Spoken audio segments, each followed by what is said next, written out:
Hoy voy a explicar cómo reacciona el hidrógeno ante distintos compuestos. Si estuvieron mirando la tabla periódica, verán que a diferencia del oxígeno, que tiene solamente -2 como estado de oxidación, es decir, que gana 2 electrones, el hidrógeno puede tener +1 y -1, es decir, puede perder un electrón o ganar un electrón. ¿De qué depende esto? Bueno, depende de con quién se relaciona. Si el hidrógeno se relaciona con un metal, como el metal es menos electronegativo, tenderá a ganar un electrón para quedar estable. Por lo tanto, su estado de oxidación cuando se junte con un metal será -1. Y en el caso de que se junte con otro no metal, por lo general más fuerte que él, es decir, más electronegativo, tenderá a perder su único electrón, por lo tanto su estado de oxidación es +1. De esta manera da origen a dos familias de compuestos inorgánicos en las que reaccionan con el hidrógeno con metales o el hidrógeno con no metales. Empecemos con lo que vamos a llamar hidruros metálicos, en donde el hidrógeno va a usar su número de oxidación -1 y los metales utilizarán sus estados de oxidación positivos. La fórmula general es simple, tengo metal e hidrógeno. Van a ver que al razonar la fórmula, siempre el metal me va a quedar 1 en esta familia de compuestos inorgánicos. Y el hidrógeno, al llevar el estado de oxidación negativo, lo indica en el nombre con la terminación uro. Por eso ahora será hidruro, que quiere decir hidrógeno negativo. Vamos a hacer un ejemplo simple, como siempre. Empezamos con los más fáciles de hacer. Supongamos que yo quiero hacer reaccionar al hidrógeno con el aluminio. El aluminio tiene solo estado de oxidación +3. El hidrógeno, dijimos recién, -1. Recuerden que para escribir la fórmula del compuesto yo tengo que lograr que esta suma sea igual a 0, utilizando como concepto matemático el mínimo común múltiplo. En este caso es fácil.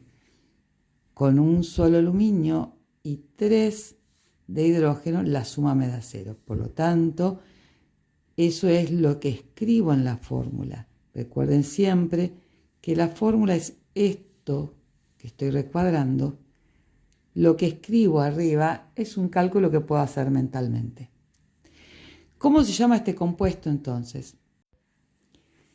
Teniendo en cuenta que el aluminio tiene solo +3, le corresponde un único nombre. Este compuesto se llama hidruro de aluminio. ¿Por qué en este caso no uso ni el nombre moderno ni el nombre antiguo? Porque cuando tengo un solo estado de oxidación, no importa el valor del estado de oxidación, no necesito aclarar cuál es el estado de oxidación que uso, porque sería redundante. Ahora, ¿qué pasa si, por ejemplo, yo quisiera escribir la fórmula de un compuesto, por ejemplo, del hierro, ¿no? El hierro tiene +2 y +3. Eso quiere decir que puede formar dos compuestos distintos. Uno donde pierde 2 electrones y otro donde pierde 3. Supongamos que elijo este. ¿Sí? Un poco para que vean cómo cambia el nombre respecto del aluminio, si bien el estado de oxidación es el mismo. Obviamente, como ustedes bien dedujeron, si este es +3 y el hidrógeno es -1, como hicimos recién, para que esto me dé 0, este es por 1 y este por 3, porque esta suma es fácil de resolver. ¿Qué cambia entonces? Bueno, cambia el nombre. Como el hierro tiene 2 estados de oxidación, yo tengo que indicar en el nombre cuál es el estado de oxidación que usa en ese caso. Es decir, en este caso, cuántos electrones pierde el hierro. Entonces, en el nombre moderno es hidruro de hierro y el estado de oxidación 3, que es el que usó en este caso. Para la nomenclatura antigua, a ver si recordamos un poquito cómo era, tengo que tener en cuenta la cantidad de números de oxidación positivos ordenados de menor a mayor. En el caso del hierro, tiene 2 estados de oxidación positivos, para el menor oso, para el mayor ico.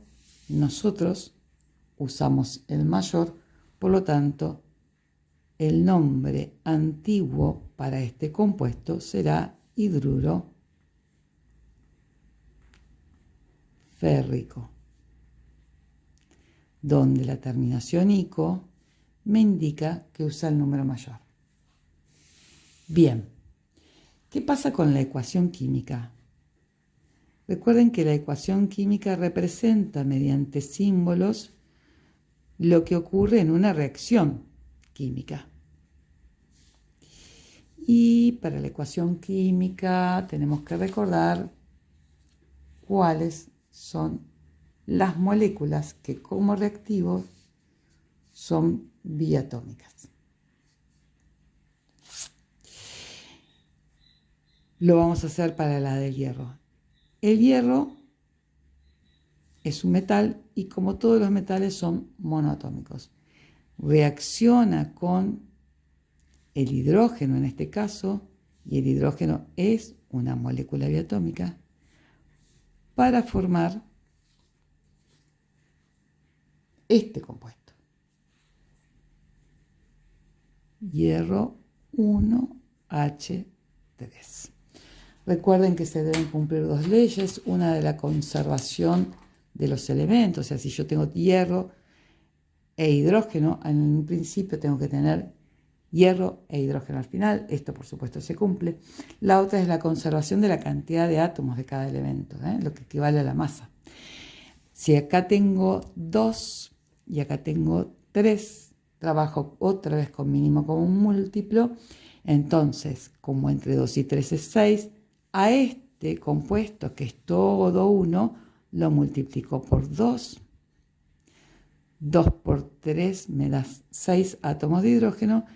En este, si tengo 2, debo multiplicar por 3, de tal manera que 3 por 2 me den 6 átomos de hidrógeno. ¿Qué pasa con el hierro?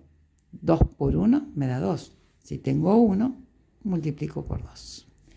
Recuerden que la ecuación química tiene la parte química, que es la que acabo de explicar, y la parte matemática, donde debo respetar la simbología. Recuerden que el signo más separa términos, que esto es como si fueran igual, y en este caso el hidruro es un único término.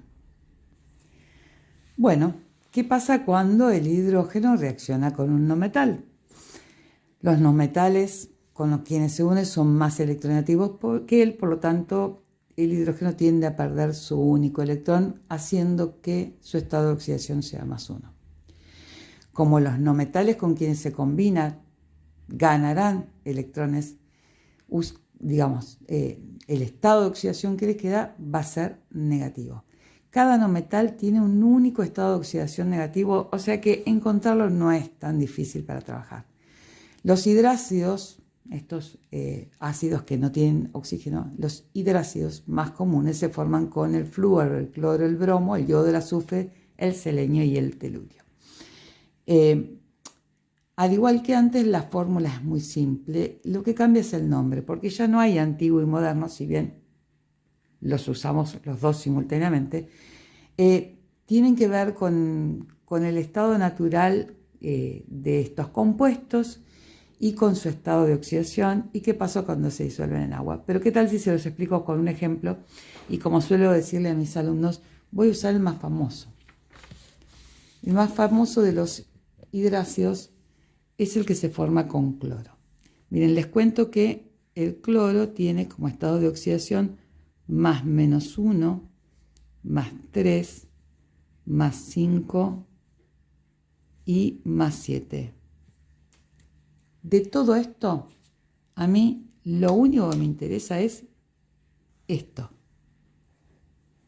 Los otros esta vez no van a participar. Para escribir la fórmula de este compuesto, recuerden siempre, por regla general, que aquel que tiene el estado de oxidación negativo se escribe a la derecha del compuesto. Y así nunca se van a equivocar.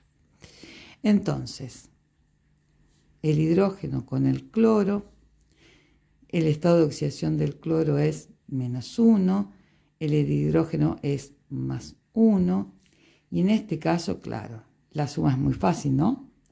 Con uno de cada uno me da 0, que es lo que coloco en la fórmula.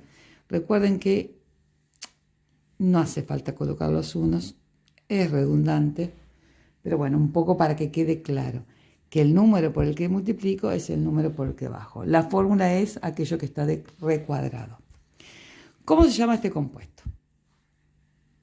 Su estado natural es gaseoso. No metal uro, o sea, el no metal es cloro. Cambio la O de cloro, pongo uro, cloruro. De hidrógeno, porque el elemento que lo acompaña al cloro negativo es el hidrógeno. ¿Sí? Ok. Estos compuestos en estado gaseoso se disuelven en agua. Disueltos en agua, toman carácter ácido. A ver si lo puedo mostrar otra vez. Ahí. Disueltos en agua, por eso dice hídrico, toman carácter ácido. Por lo tanto, este compuesto se llama ácido. Al cloro le saco la O final y le pongo la terminación hídrico. Ácido clorhídrico. Se vuelve ácido disuelto en agua. Bien. ¿Cómo sería la ecuación química en este caso? O sea, si yo quisiera fabricar este compuesto, ¿qué es lo que debo hacer? Bueno, si yo quiero obtener el ácido clorhídrico, debo hacer reaccionar, obviamente, hidrógeno con cloro. Volvemos a las moléculas diatómicas. El hidrógeno es diatómico y el cloro es diatómico. Por lo tanto, en la ecuación lo tengo que poner. Como reactivos es indistinto cuál pongo primero. Equilibrar es fácil. Tengo 2 y 2. Y acá tengo 1 y 1. ¿Qué hago para equilibrar? Y multiplico por 2. 2 por 1, 2. 2. 2 por 1, 2. 2. Listo.